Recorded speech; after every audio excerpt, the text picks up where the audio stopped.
the scary part for me is I'm seeing it from the business perspective, and it's you're starting to see some of those dominoes kind of start to fall, and it's going to take a toll that most people aren't aware of.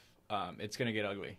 Dude, you bring a different perspective from this, because one thing that I haven't talked about live on this podcast is the impact that this, let's just go ahead and call it COVID-19. Let's just go ahead and name it what it is. It's the pandemic that's obviously going around the world right now, and it's having ripple effects on everything. Yeah. I mean, let's just talk about my job for a second. I'm a teacher, obviously, and one thing that's happening is schools are shutting down. You guys are done. Like, I don't think that we're going back the rest of the year. You're not. There's no way. No, you're not. I mean, from a personal perspective, I would honestly have a little bit of hesitation going back to work. I mean, you're telling me that I've got to be in a room, and okay, I'll be real honest with you. Okay, and I hate to go on the record, saying these kind of things, but you deal with all these problems as a teacher too, in terms of homelessness, in terms of like, man, there are times that my classroom just smells foul. Yeah. Like, and I know that there are kids that are in terrible situations. And so if we were to go and put our kids in a school during this time period of all this chaos, as well as a tornado just hit that county, guys, like it just destroyed 2 schools in that county. And so we're dealing with a tornado on top of this pandemic at the same time. And I'm sitting here like, guys, there's no way I'm going back to work. Guys, and I hate to be the bearer of bad news, man. I feel like I just completely put the mood down, man. I feel like you guys were enjoying yourself before I got here. We were. It was a great time. I mean, I'm still, I'm absorbing everything, man, and I'm just being a realist, I'm starting to see it with my own business. I mean, we lost a lot of money in the last 2 days, just to put it out there. Yeah, we lost a lot of money. Two of the biggest hit industries, are the restaurant industry and the hospitality industry, and those are the 2 big industries that we do a lot of work in. So everything that was planned out for the year, it's basically scrapped. Nobody's going to be building new restaurants. Nobody's going to be building new hotels in the short term. I mean, we literally just got wiped out. I mean, we probably lost like $1.2 million worth of contracts for the rest of the year. Oh my God. So that's a lot of money. And that's a lot of people. But that's just one. Like you see that that's just like one business, right? Let's just put my business as being one business.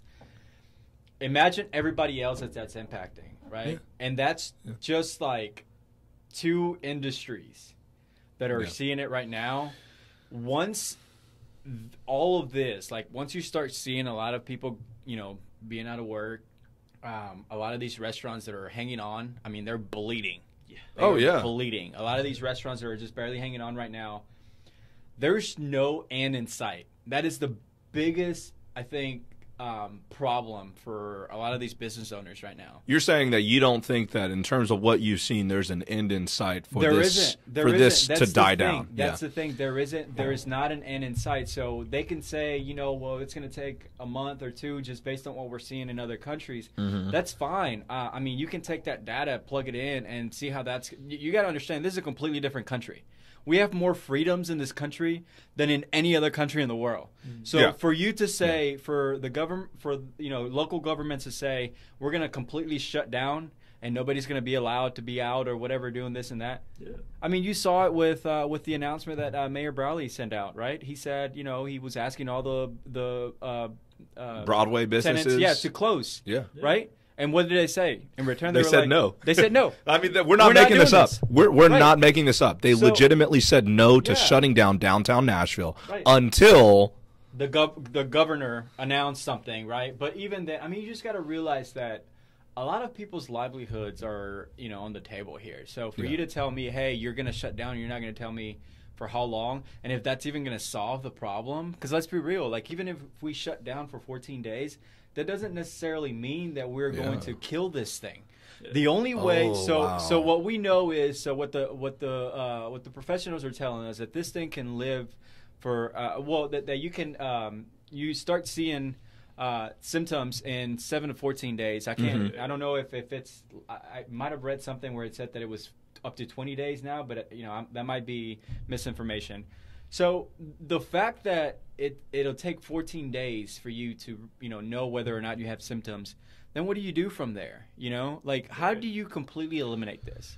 I think you bring up a really big problem with the way we're attacking this is we're saying, hey, everybody just kind of stay still for 14 days. Yeah. But in those 14 days, we're not necessarily solving the problem. We're just kind of waiting for it to go away. Right. So what you do with that, what you do is you're trying to keep people from spreading, because this thing just spreads like wildfire, and that's been the biggest problem from the beginning.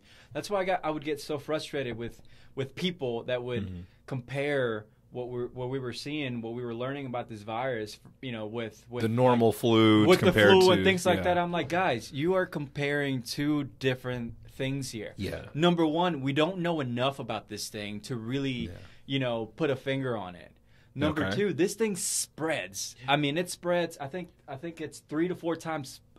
It's more contagious 3 or 4 more times than the normal flu. But it does. So, the way it spread, from what I've read, is this is going to sound kind of weird, but like bodily, right? Like if you like accidentally like spit on somebody as you're talking, if you share the same air vapor as them, that's what aerosol. Aerosol is one of the. Well, at first they'd said that it didn't. You couldn't spread it by, like, let's say you sneezed away from something. It didn't really live in the air. It didn't. But now the last study I read said that it could live in the air for up to 3 hours. Yeah. That doesn't necessarily mean that if I sneeze right now, and it was in the air, that you guys would necessarily catch it. I mean, you're still exposed to it, so you could potentially. Yeah, exactly. But it doesn't necessarily mean that. But with that, you have to be really, really careful with the people who are around this thing all the time. Our health professionals, nurses, doctors, things like that. Because